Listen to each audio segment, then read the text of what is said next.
like pretty technical stuff. And I'm going to go tomorrow at some point. So yeah, that's my enjoyment. I'm strange. No, it helps. Walking, riding a bike, it helps. Good It for the helps stress. mental. Mm-hmm. It'll help to channel my stress because I just sent out the message from the governor and the commissioner about the reopening of schools in the fall, and I think we'll have a large volume of emails coming in. Yeah. Kate has a webinar tomorrow at 11 on that. I just got an email on that. Hello. Very good. Oh, Steve's back. I think everyone might be. He's back. Hey, Steve. Steve.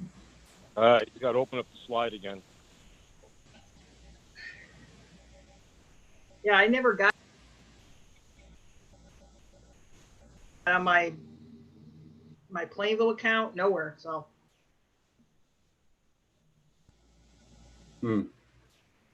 strange. So is everybody here? We get everybody back? I think Brett was here the first time. I don't see him now. Who's on the phone? I could text him. That's Steve. Steve Bussell. Or Mr. Bustle? Yeah, maybe Brent didn't know to come back in.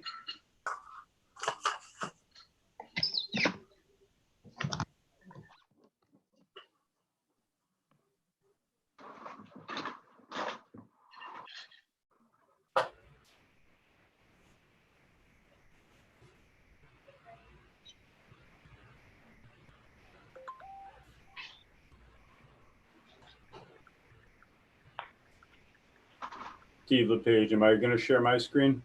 If you would, that would be great, Sam. Thank you. Dan, you have to let me.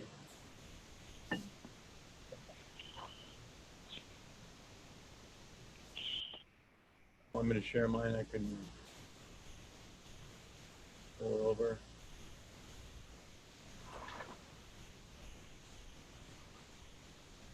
I've got the slideshow. I can put it up for you. Oh, you can? Okay. Yeah. Kevin, did you get a response from Brent? I just texted him.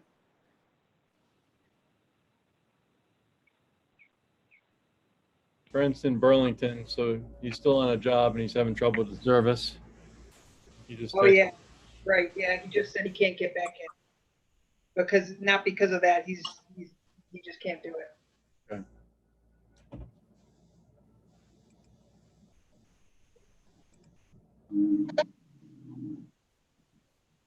Do you want to go ahead or do you want to try to wait?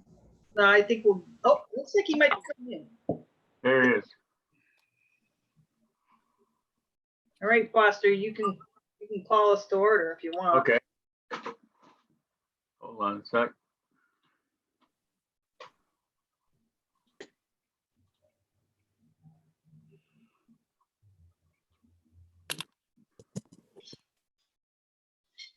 Okay.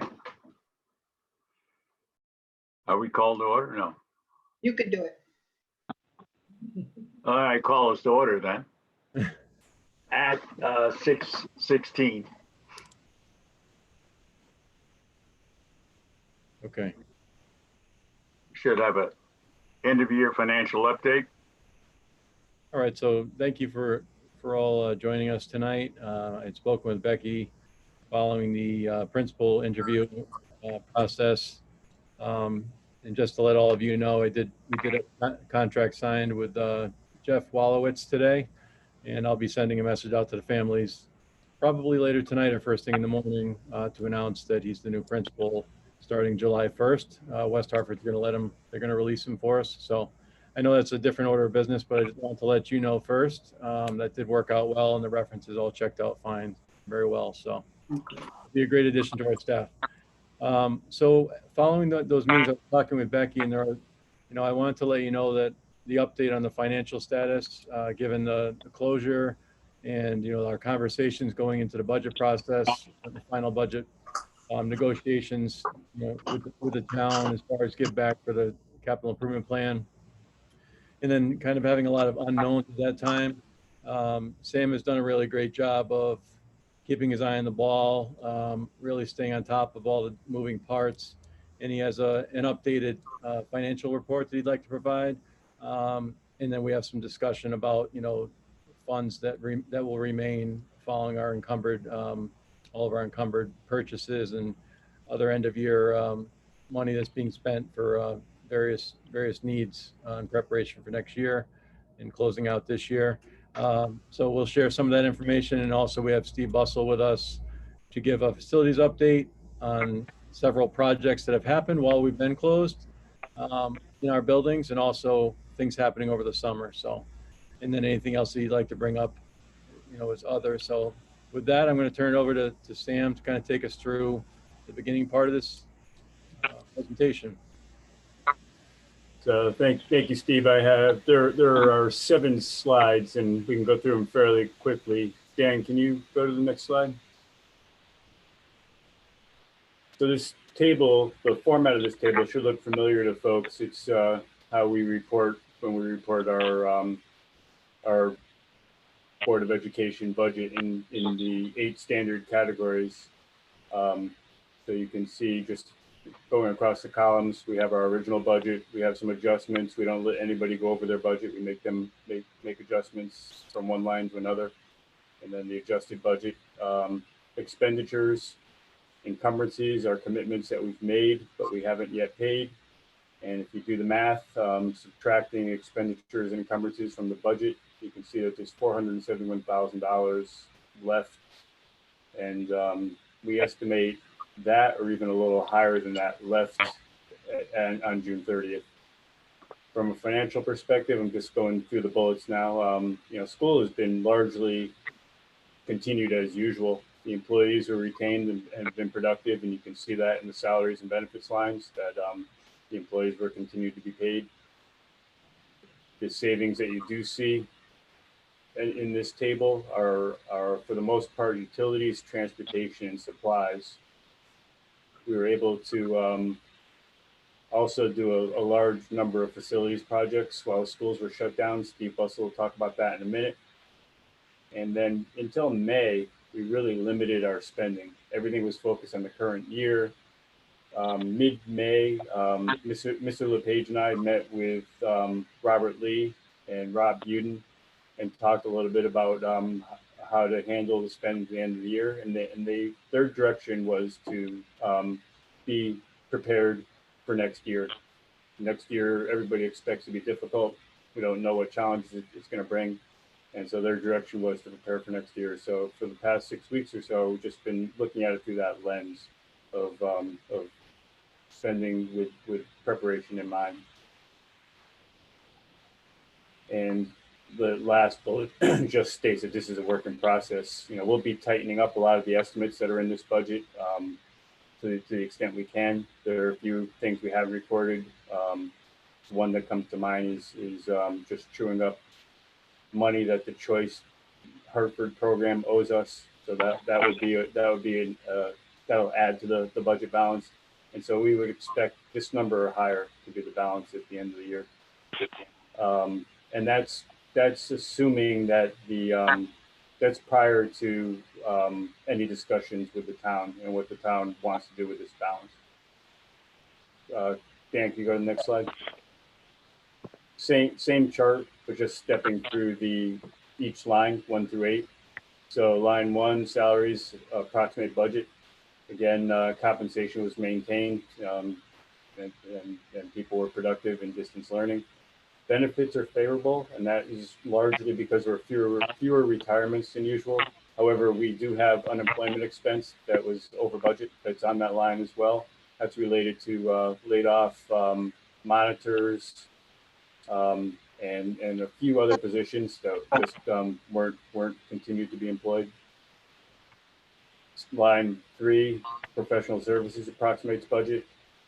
Line 4, repairs and property services. That includes the additional budget work during shutdown and some other activities. Steve's going to talk about that in a minute. Line 5, transportation and tuition. I'm sorry. Somebody saying something? Am I okay to continue? Yeah, Sam, I think it was just feedback. So line 5, transportation and tuition includes shutdown savings and transportation special education tuition savings. Both of these have yet to be finalized. So these are the most significant unknowns at this point, line 5. Line 6, utilities and supplies. That includes shutdown savings from instructional supplies, utilities, and bus fuel. Line 7, equipment. You see a big negative number on that line. If you recall back to May 4th, the adopted budget, there was a plan to pay into our 2021 capital plan $204,000, and that's reflected on this line. And then finally, line 8, dues and fees approximates budget. Next slide, Dan. So this drills into the encumbered cost. Encumbered costs were a column on that table that we were just looking at. It's the cost that we've made commitments on, but not yet paid. Totals $1.8 million. Of that total, over 50% is on 6 items, the top 6 items. The first is payroll, and that's just hours people have worked that they just haven't been paid yet. Our next payroll is July 1st, so it just happens to fall one day into the new year, so it's a significant amount of payroll that's still encumbered. Transportation, I was just talking about, that's for the most part our offer to DATCO that they have not yet accepted, but we encumbered it. We saved on diesel fuel because we weren't running buses. We actually burnt our diesel fuel as fuel oil instead. And so that's a savings. I'm sorry, diesel fuel is encumbered. It was a savings. What I said is accurate, but it's encumbered here. Just like we did last year, we prepaid diesel fuel and we're able to get a prepayment discount. And so we're recommending to do the same thing this year. And that's why that's on here. The next line down is just Power School, which is our major school software, our largest expenditure for school software that begins July 1, and so that's encumbered. Legal fees, just like we did last year, we recommend having a retainer for shipment and delivery for $40,000. The other $4,000 is the June estimate for what we would pay shipment and goodwin. And again, unemployment, we have a number of people who are collecting unemployment. We've only been billed through, I think we have May and June to go. And so this is our estimate for May and June. Then what you see is all of the vendors, 139, average in there is $6,200. For the most part, or a significant amount of that is items that start on July 1. Software licenses, maintenance contracts, and also a number of these are going to be paid before the end of the year. But for right now, for the snapshot we're showing you, they're encumbered costs. Dan, can you go to the next slide? This one is, sorry, this is real busy, but what you're looking at is that payment that we made to the town. The town, in passing the budget on May 4th, had a $204,000 payment out of this year's budget, out of realized savings, that would go to next year's capital. And this is a busy way of showing that 204,000. That 204,000 is actually now 270,000, and for the most part, that's what this schedule shows. That how that 204,000 became 270,000, and without getting too tied up in these numbers, we had tried to add back the ceiling, the canopy that's peeling at the high school. When you walk into the second entrance at the high school, the entrance that used to be the old office, the ceiling in the canopy as you walk in, it has peeling paint. We're trying to fix that. And that was removed from the capital plan. We were trying to add it back. In recording the, I don't fully understand it, but on the town side, I'm told that in recording the approved budget, that was put in backwards. So instead of 204,000, the payment we would have to make from realized savings is 244,000. That $20,000 was backwards. And then in addition to that $244,000, that canopy actually was estimated. The estimate for that canopy came in far higher than $20,000. it came in at $46,250. So if you add in that difference, that gets us to 270,000. The most important thing on this slide really is just the things that are being added to capital.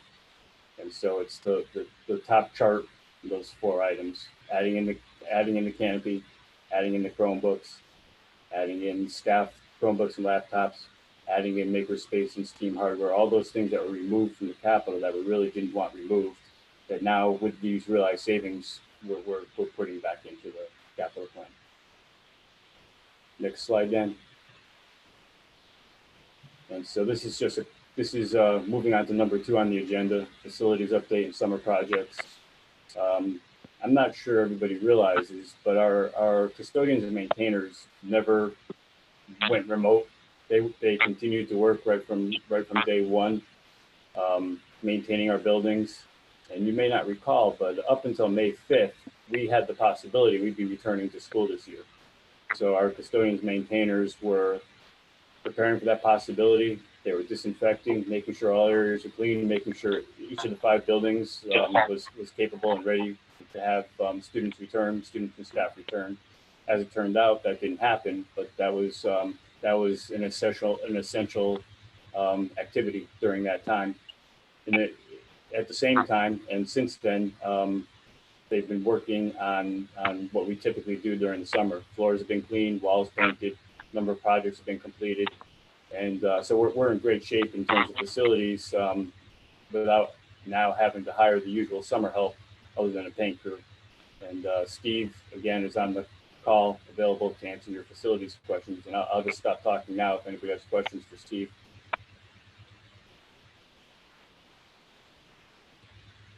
Steve, is there anything that Sam didn't include? How about I just, oops. Sorry, Steve, go ahead. I was just saying, is there anything else that Sam left out that you wanted to share about facilities projects thus far? Well, all I'll say, some of the things we've been able to work on, a lot of things that we normally don't have time to do during the summer because the buildings are still occupied, but we've been able to strip a lot of the floors and put down nice new wax, so now you don't have that brownish look that you end up getting when you build up wax over a long period of time.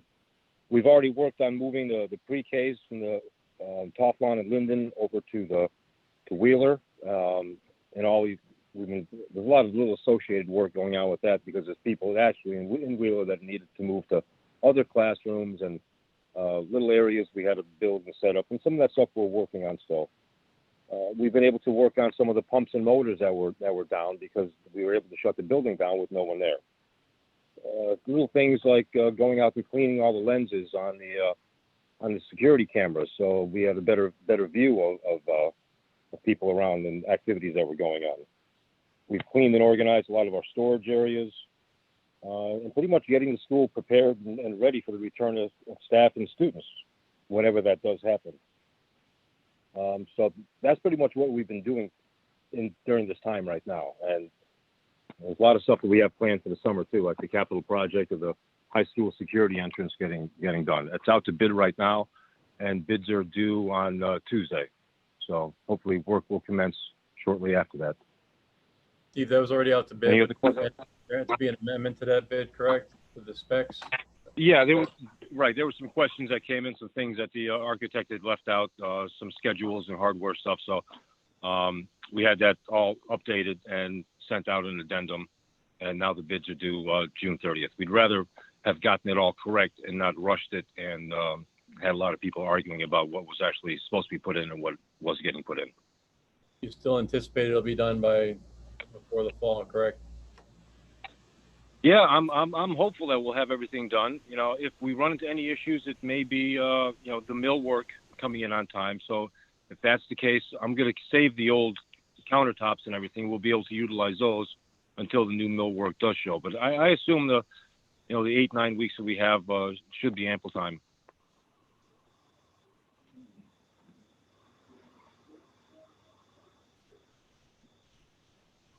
Hey, Steve Bussell, is this being Yes. is this being overseen by capital projects or is it something you're overseeing? No, this is just me. This is a very small project. It's going to come in somewhere around $90,000. I'm assuming, maybe a little bit less, because I took some of the work out that my guys can do. It's really just putting in a couple doors, putting in some new millwork.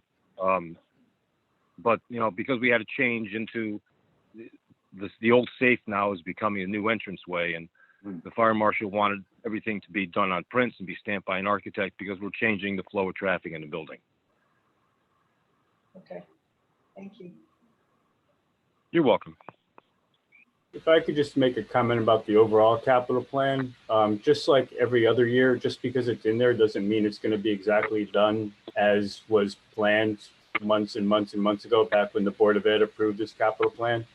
I think some things, for example, that canopy, I know, and maybe I'm speaking out of turn. I know how much folks really wanted to make that improvement, but we also didn't expect it to be $46,000. So when the time comes, I think that'll be a decision point, just like every other capital item.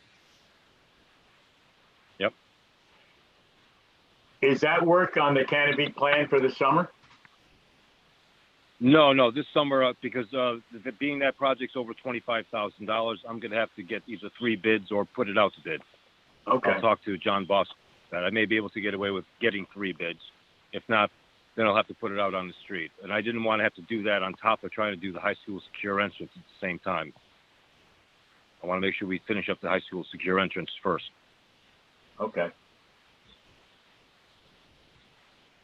So at some point, we had a conversation about potentially reducing the size of that canopy so that it doesn't look like the main entrance. Does that sound familiar to anybody? Yeah, I think we did discuss that.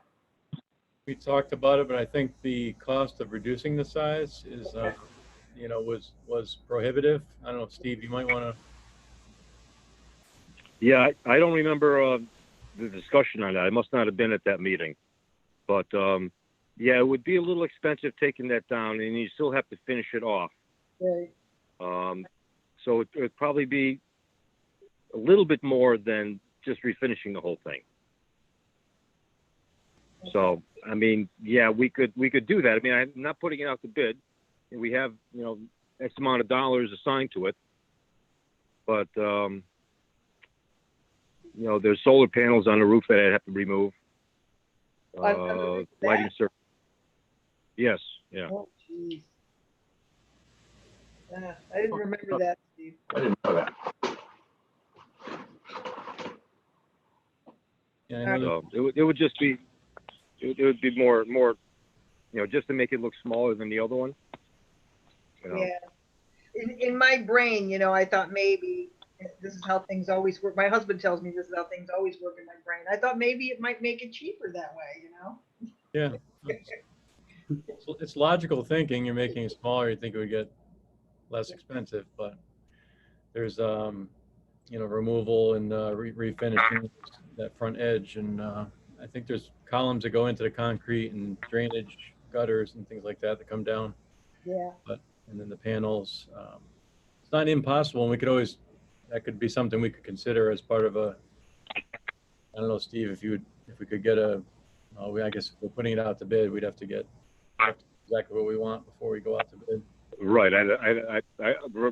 Right now, I would take the specs, or not the specs, but actually the items that would be included in the project, to remove the sheetrock on there and to put up like a metal soffit material, and then paint things and break metal and make everything look nice and ventilate and not be a problem anymore, not be a peeling piece of sheetrock.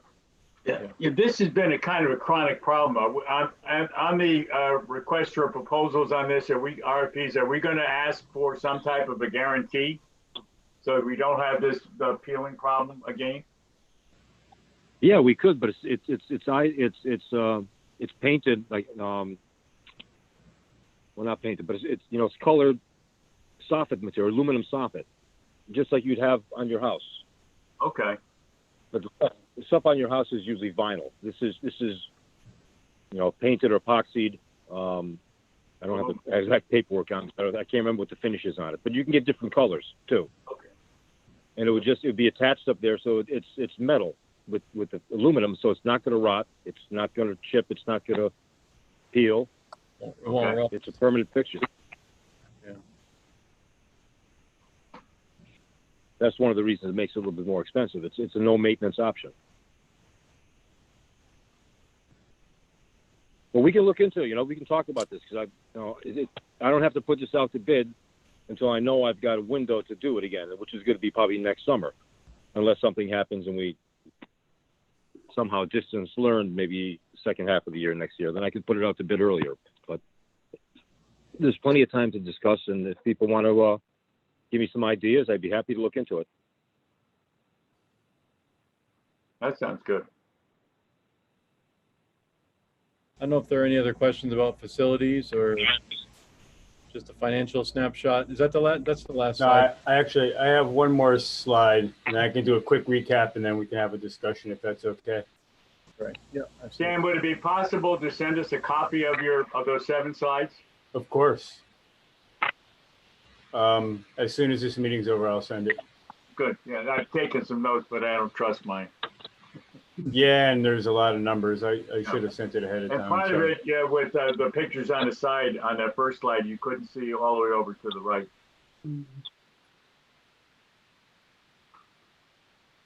Oh, sorry about that. You can drag that, Foster, if you want to. The bank of pictures, you can grab and drag it. So I put mine on the screen. I had the same issue. Thank you. I didn't think of that. All right. All right, Sam, do you want to take us through? So Dan, the next slide, the next and final. So this is just about DATCO, and I think Mr. LePage has been losing sleep over this one. Yeah. You see 2 different positions on this slide. The top is from DATCO. I'm sorry, the top is from our attorneys that we've been following, and then the bottom is from DATCO. So our attorneys are advising us against gifting public funds or spending public funds where the cost being funded cannot be identified or the amounts cannot be reasonably linked to goods or services being provided. The executive order mandates that transportation providers attest and provide reasonable documentation for the fact that it's charging only the actual reasonable costs of sustaining wages, health insurance, payments for active employees, and or the fleet, while also engaging in best effort to avoid unnecessary costs in support of their charges. So we've been following that, and that's really how we've been working to come up with what a fair and reasonable payment to DATCO would be.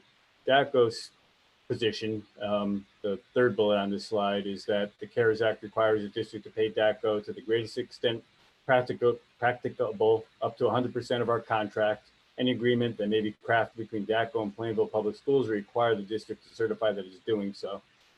So there's a wide gap, just not just in coming up with numbers, but just even in the methodology and the thinking behind what that payment would be. And it's not from lack of trying to come to agreement. We've really worked hard at this. We've had multiple attempts, multiple contacts, multiple ideas and attempts. And so this is really where we sit right now. We encumbered our latest offer to DATCO. We believe with the information that we had, we believe it's a good estimation of the actual reasonable cost during shutdown. DATCO's request was really not for a cost during shutdown. It was really just for a percentage of revenues without any backup. And so that's where we sit. There's a pretty wide gap between the different positions. And Mr. LePage maybe cares to. Yeah, I will say that we've tried very hard since actually March 16th was when we requested the first meeting to discuss this, and they put us off for a few weeks or longer, and then we requested a lot of information they refused to give us. We normally work pretty well with DATCO, but we found that with DATCO, they tend to set the bar and then they don't budge. With contract negotiations, the same thing. I've talked to Jessica Ritter. Sam's talked to Chris. I forget his last name. He's an attorney with Shipman who specializes with that area. And, Jessica said that DATCO is, it's preposterous, ridiculous, and not in alignment with 7R at all what they're doing. but I'll also add that we're the only district that has not settled with DACO at this point, because I think it's out of fear, and it's, I was I had to speak with Robert earlier, and I brought this up as well, because that money's encumbered to a much lesser degree than what they want, but it's what our best estimate. And we're basically holding the line. Will it come back to bite us? I hope not. I will say that based on the latest reopening information, it's much less restrictive than summer school, with kids wearing masks and perhaps more monitors, but that's not even required necessarily anymore. And drivers wearing a monitor, and probably I'm sure they'll put some plexiglass or something up around the driver. But that being said, they've had meetings with other districts that have settled, and they haven't invited us to the table. But we have a contract with them. We have a 5-year contract that we agreed upon. You accepted, and they need to uphold that they're providing the service they should be providing. So I don't like the direction it's heading. We made a last ditch effort with what's his name? Not Cliff. Rob Cleveland. Yeah, Cleveland. Last week, in kind of, this is where we stand. After this, it's going to go to the town council. We're going to encumber the money that we believe is fair, based on this reasoning that was shared in great detail.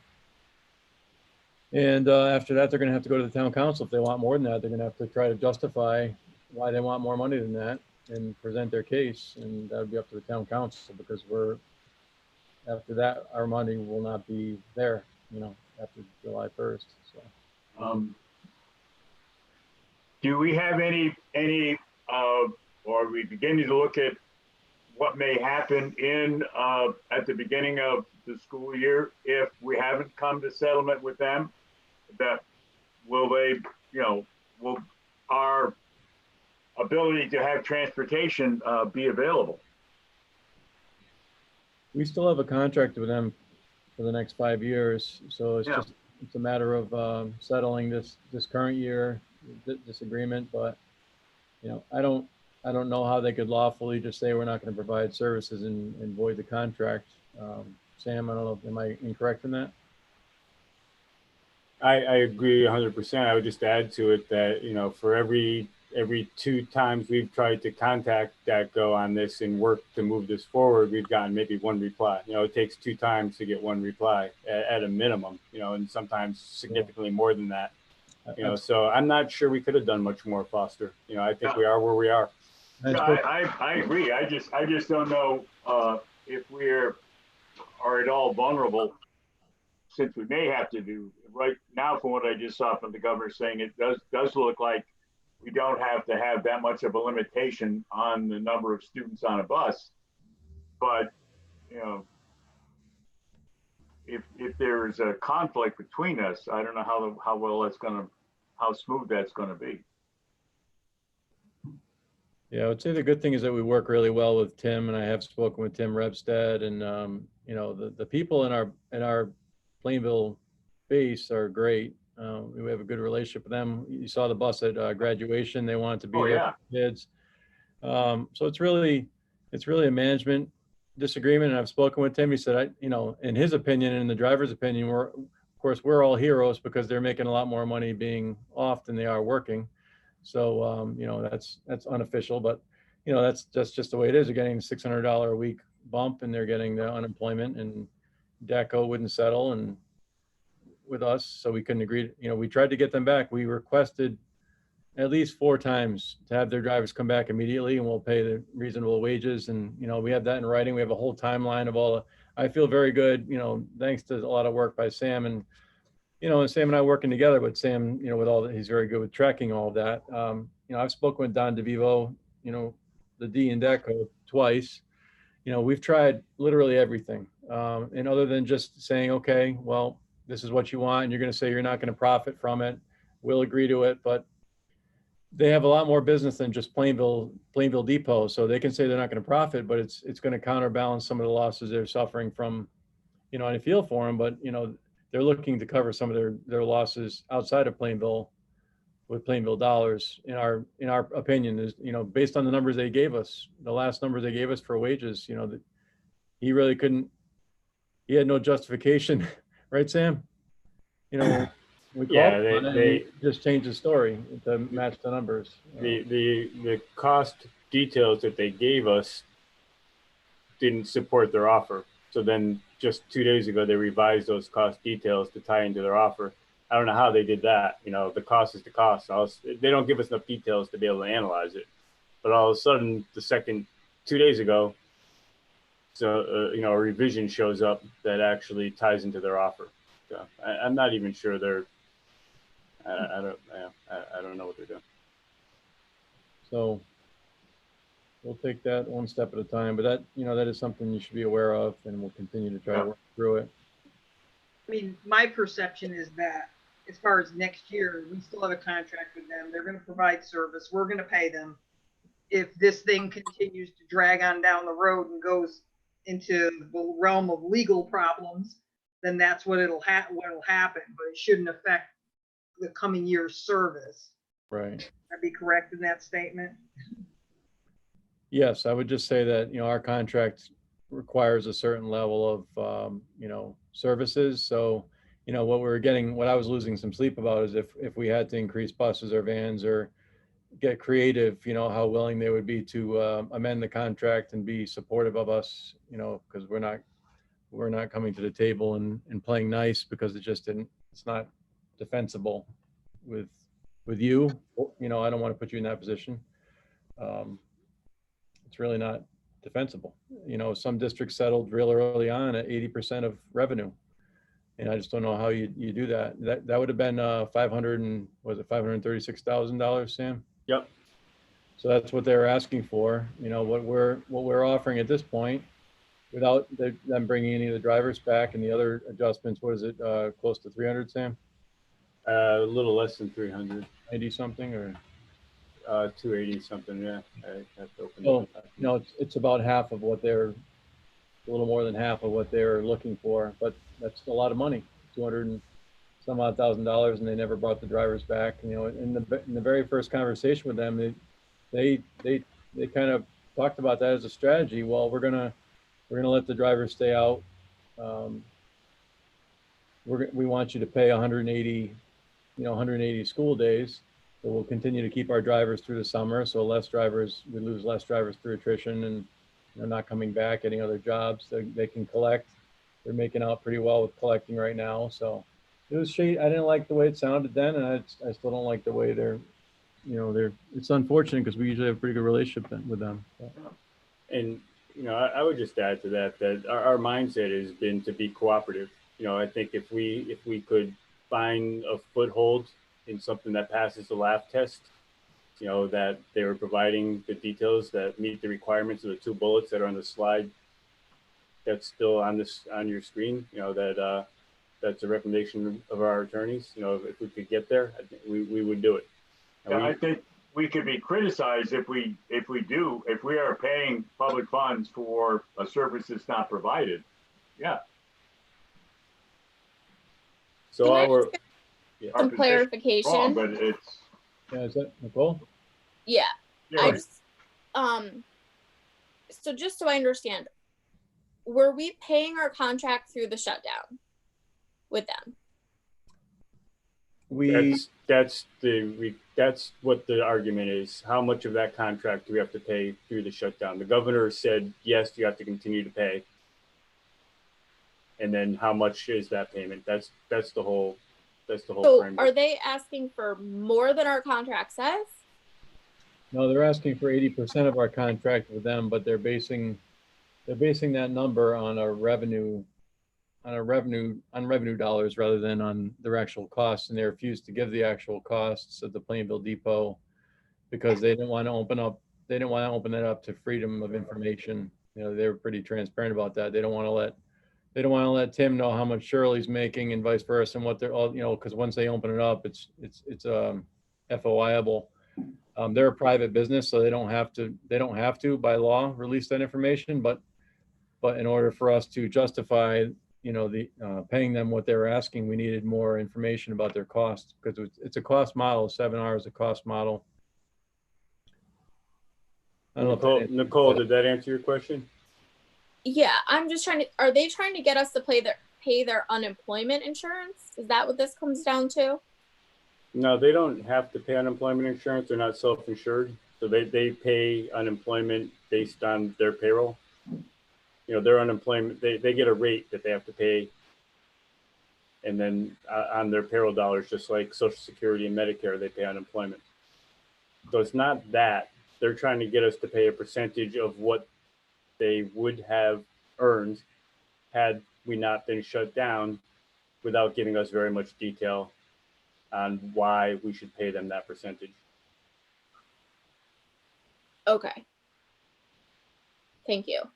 Yeah, so we were just looking for more information that they refused to give us to justify the costs that they were saying that the, you know, that the amount they were requesting would have covered. They wanted to keep that confidential. It was kind of trust us. We'll say that we're not profiting from this, and you know. So we came up with our own cost model. Just because we just went through negotiations, we have a lot of information. We know how much the buses cost. We know the cost of money. We know the property tax. We can estimate insurance. We know the number of hours their drivers drive. We can estimate the rate. We compared to another bus company to test and make sure that we were being reasonable. And so we came up with our own cost model that, lacking any better information, isn't bad, you know, and it has to tie out, because if your cost model shows that they're making 40% profit, well, then that's not right. We're missing something. So we came up with a cost model that showed they were making a reasonable amount of profit, and we added up all the costs that we can identify, and we felt pretty good about it. And that's what we paid them based on, or that's what we offered them based on. And that's what we have encumbered the funds for. Exactly.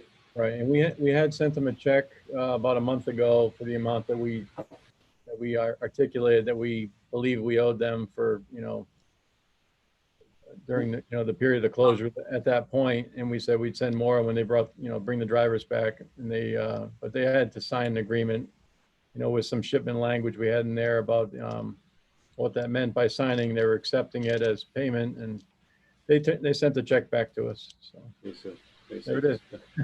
$179,000, Sam. Yep. Do you know if they're doing this to any other district?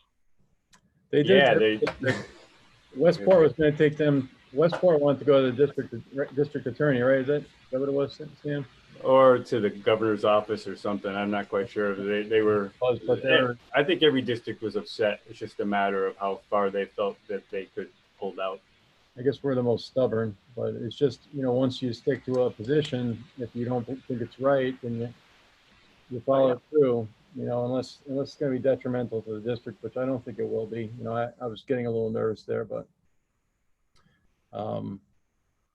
it feels like extortion. Yeah. And I hate to give in to extortion. So if they're saying, well, this is what it is, and if you don't pay it, then we're going to impact our service to you, that's not right either. So it kind of, you know. Yes, and at the same time, I understand where they're coming from. DACO has, I mean, they have a significant loss through this period. You know, they have a bus retail business, they have a bus repair business, they have charters outside of school districts, they have charters for athletics. So they have lost a significant amount of revenue. The problem is Plainville's not responsible for that. Plainville's responsible for Plainville. Right. Yep. And it would have been a different story if they kept their bus drivers employed. Yeah.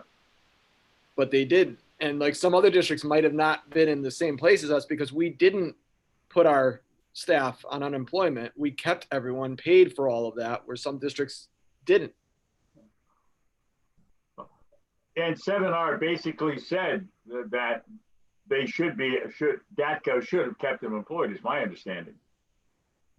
Right. 7R wanted them to bring their employees back as soon as possible. And we started asking them to do that and promising that we would pay for that a long time ago. March. Well, and they could have also applied for the loans that were basically forgiven loans to keep their employees. It would have cost them nothing. Well, not nothing, but I mean, it cost them a lot less. So it's still been profitable.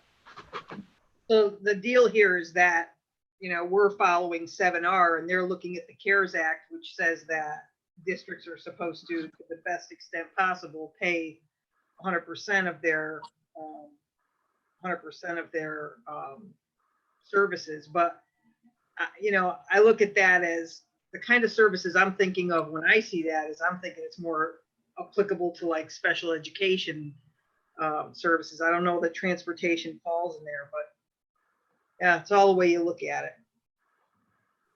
You know, if they provided us the details of the cost of their fleet to maintain their fleet, the cost of the depot, you know, because they still have that operation, property tax that they still continue to pay, all those costs that we itemized. You know, if they and even on top of that, allocated costs, we accepted some allocated costs in our model. You know, if they wanted to work on that and come up with a reasonable number, you know, that was the spirit of 7R. Right. With all the numbers that they were given by us in our estimate, they weren't able to come back and say, well, you didn't include this. This is one of the costs we have for Plainville. They were never able to really articulate that, right, Sam? I don't remember anything. No, they didn't engage in any. They didn't engage in any cost discussion with us. Other than they did provide a sheet that didn't. It wasn't itemized, but it was a sheet that they said was what they would have paid their drivers, just their drivers, not safety people, not maintainers, not spare drivers, not anything for training, but just for the routes that they said would have been in place, and use that as a support document. Now, which is better than nothing. It just wasn't enough for us to be able to say, sure, we'll pay you. They wanted to back that out because they were saying that's how much just those people will back out, and then you pay us for everything else. So then you continue to pay us for maintainers, for safety people, for, you know, everything else other than those direct drivers. So, you know, I don't want to go too much further on deck, but that's pretty much everything without giving you the whole rundown of, we have a timeline with all the dates and everything saved, and all the rationale and justification and conversations, and, you know, so we have pretty elaborate, pretty detailed information about the process and our best efforts made. But that's, you know, it's something that we're still working on. So between that, facilities projects, and then the end of the year finances that Sam shared, you know, we just wanted to give you an update, an overview. Sam and I are meeting with Robert and Rob Buden on Monday, 29th, to discuss where we are now with money that, you know, we've encumbered everything that we feel that we should and need to encumber. I kind of had an off the record conversation with him earlier, just saying, you know, would you be willing to let us use additional realized savings to kind of prepay for, you know, maybe, you know, insurance or something like that. And he said, well, he would want to discuss that with the council. But, you know, we're as far as right now, I think we're in really good shape. Our team did a really good job of identifying things that we need to prepare for next year, and finishing out this year, and then preparing for next year in a very meaningful and deliberate way, without having it be, you know, for lack of a better term, Christmas in July. You know, that's not what we wanted. We made that very clear. Don't just buy things for the sake of buying things. If there's something you need to deliver instruction in a potentially hybrid model, or the other thing we articulated was that if we're going to buy something, we need to be able to use it at school as well. So like the middle school and high school music departments are requesting a bunch of new technology and some, you know, additional resources for the kids. And, you know, I said, you know, just make sure you're articulating to me how it's going to be used in school or at home or in a hybrid model. So we did that with everybody, the kind of the grab bags for the elementary school. If we should go in a shutdown again, that's going to be used in school. But if they need to go home the next day, you know, it can be all packed up. They take it home, so they have all the supplies they need. So we really we're thoughtful about that, making sure we're not just getting something for the sake of getting it. Kevin's very thorough with you know, vetting all the technology. If we're going to get technology, it goes through Kevin and his department, well, really Kevin, with the support of his department. So I feel like we're in a really good place, and then we still have some resources left over, and that's likely to increase even more based on, you know, like the choice and other contracts that are closing out. Fair enough, Sam? Yep. I think you summed that up perfectly. Thanks. Does anyone have any questions at all that we can try to address? Recommendations as we meet next week? There's a certain level of transparency, of course, and the numbers are the numbers, and this is what we have, and this is what's encumbered, and that is what it is. Other than trying to request that they let us use that for something else, pre-purchasing for next year's expenses that we know of. That would be about the only other option other than returning to them. The only other concern is that if we go into a distance learning situation that we need more funds for additional wraparound services or supports or personnel or something like that, we're not anticipating that's the only thing we may end up needing more money for that we can't anticipate without knowing those logistics yet. But it's hard to plan for something that may never happen. And, so I think if it came to that, we would have to go back to the town if we do give the money back that's left and say, just understanding that we may need money if we go into a distance learning situation again, or if we identify such gaps in student achievement from being in distance learning for the last 3 months, especially with our little ones. Dave and I were talking about this earlier, that we need to provide some wraparound tutoring services or supports that will help to accelerate their learning, get them back up to where they need to be, so they're reading by third grade and reading to learn from third grade on. So a lot of that will come with our early on assessment and reacclimation of our kids, supporting them with their SEL needs as well. The state is sending out a whole host of resources, online curriculum and resources. I had Dave sit in on our meeting earlier today with the superintendents and the commissioner. So, everybody's in the same boat, but I think as far as Plainville goes, we're in a much better place with our budget, with our current financial picture, and with our preparation for whatever might come in the future. We have a lot of work to do over the summer, don't get me wrong. Based on the model that was sent out today, I'm much relieved compared to what the summer was like. I thought that was going to be impossible. It would have been impossible. They kind of admitted that it was impossible. So right now, Connecticut's if you look at the slideshow I sent you and you look at the color of Connecticut, it's a bright green, and we're in a really good place, reducing 50% of our cases every day, where Florida, Texas, Carolinas, New Mexico, they're in a really bad place. They're increasing the numbers by 50% every week, I believe it is. So, we just have to keep on top of things.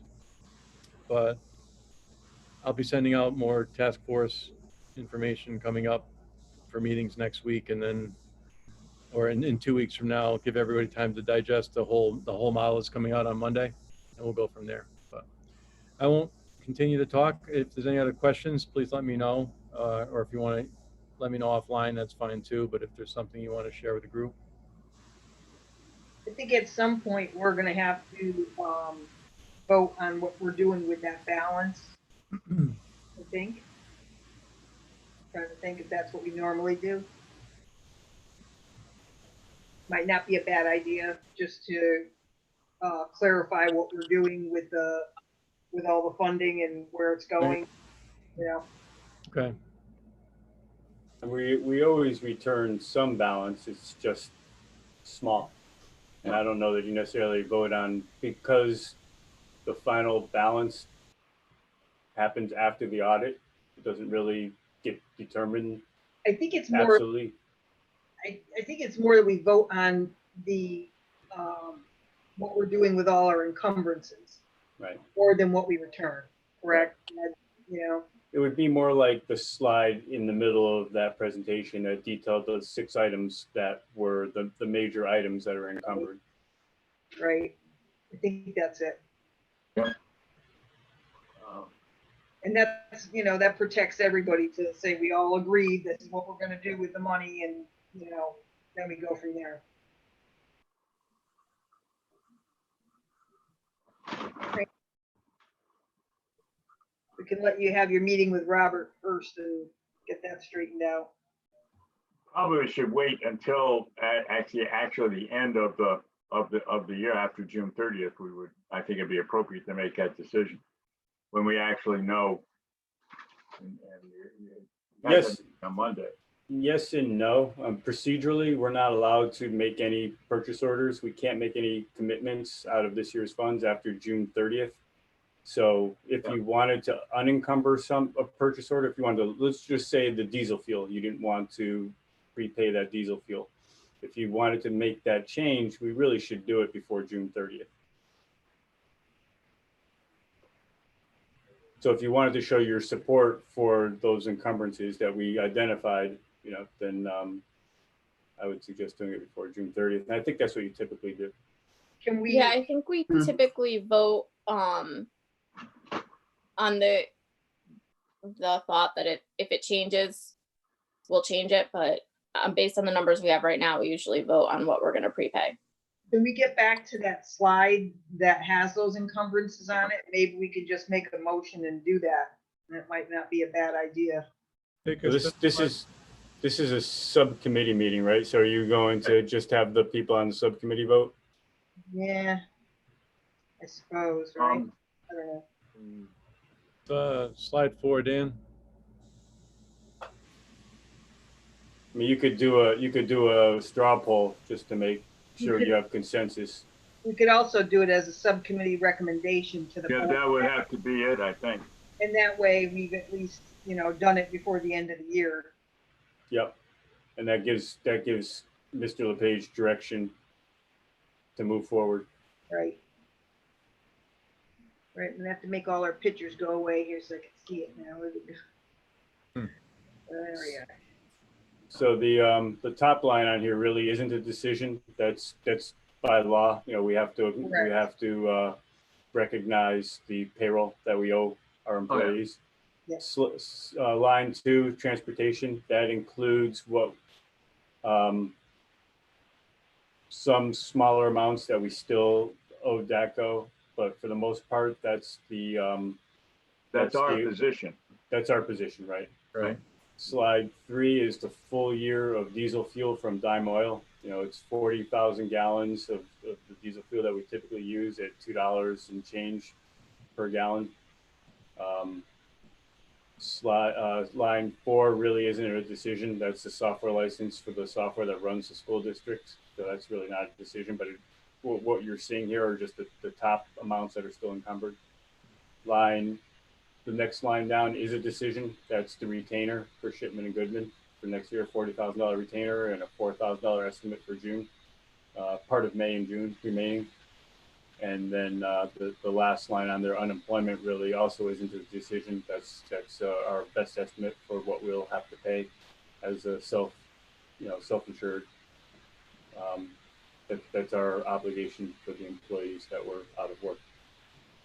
So quick recap, you would be deciding on May 8th, 28th. For the most part, it's the diesel fuel and the retainer for Shipman and Goodman.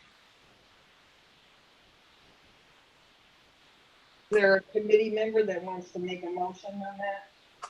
Or nobody's on the committee? Yeah, technically, I'm a chair. I can't do that, but my motion to actually approve the 1,828,817 encumbrances would be appropriate. That we recommend the payment as a subcommittee. That would be a motion that we would need. Would it be that, or would it be to encumber the prepayment for diesel fuel and legal? Sam, what's your? I guess either way would cover it. Yeah. I mean, I think we say that we approve the encumbrances as listed. Yeah, I just as you're contemplating this, if I can just add that 139 vendors that average 6,200 per vendor, the other costs, most of that's usual cost. A lot of it's things that are coming due July 1st, software license, maintenance fees, but it also was what Mr. LePage talked about, wisely looking at what the needs are for next year and putting the district in as good a position as possible. So there's a number of items in there that are doing that. All right, well, I'm gonna make a motion that we approve the encumbered costs as listed here to the full board for approval. That the subcommittee would recommend that. The motion, Second. there should need to be a second. Oh, Yep. second. I think Nicole seconded, right? Nicole, second.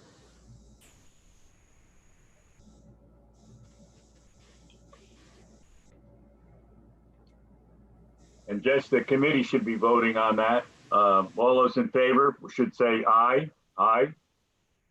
Aye. Aye. Any committee member voting against the motion? Any committee member wishing to abstain? Then the motion passes that we recommend the approval as indicated here.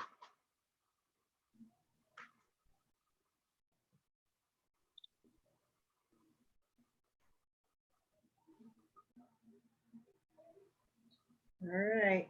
Anybody else have anything that they would like to bring up while we have good people in attendance?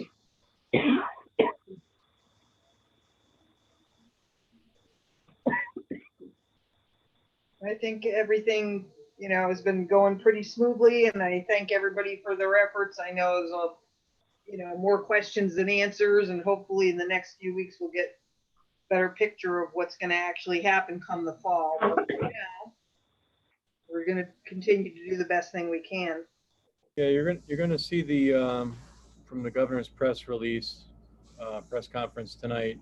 I had a meeting with Miguel this morning at 10, and then I had a meeting. Well, I viewed the press conference, and there were 2 documents that I sent out. So I just did that before the meeting tonight. So you'll see that in my message to families that went out at about 5:30 tonight.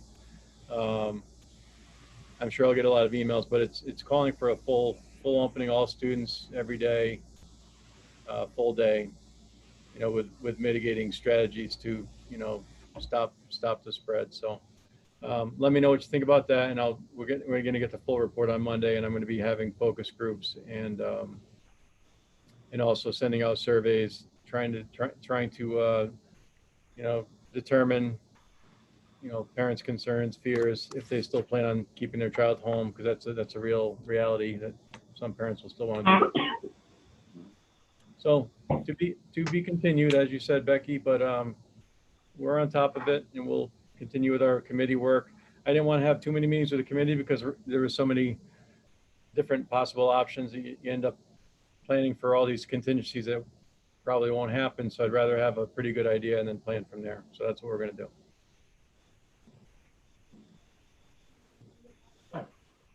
But if you have any questions, just let me know, and I'm available. Or David. Sam, if you're really desperate. Love you, Sam. Just kidding.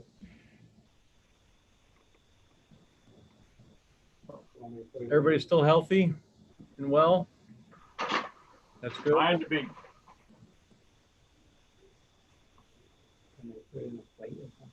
Physically, at least. Yeah.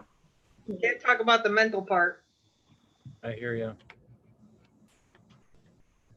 I'm leaving tomorrow at 7 a.m. to go on vacation, so I'm great. You're going? You're not flying, are you?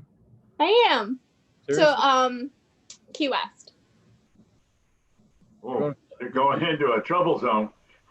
It's northern Florida. There's only 2 cases in Key West. Oh. Well, let's not make it 3, okay, Nicole? Yeah. I don't plan on it. Well, have fun. That sounds like fun. Anybody else going anywhere? Oh. No. I'm just going biking. That's about it. I'm trying to find we were supposed to go to Ireland for 16 days, but I had to cancel that. So trying to find something to do that the kids will enjoy, but we'll see. Yeah. Just for a week. I don't have 16. I'll be working too much to take 16 days anyway, but I'd like to rent a lake house. If you know anyone up north on a lake, let me know. Your kids might want to be on the reopening task force. That might be fun. Yeah. Yeah, we'll invite yours too. We'll call it a party.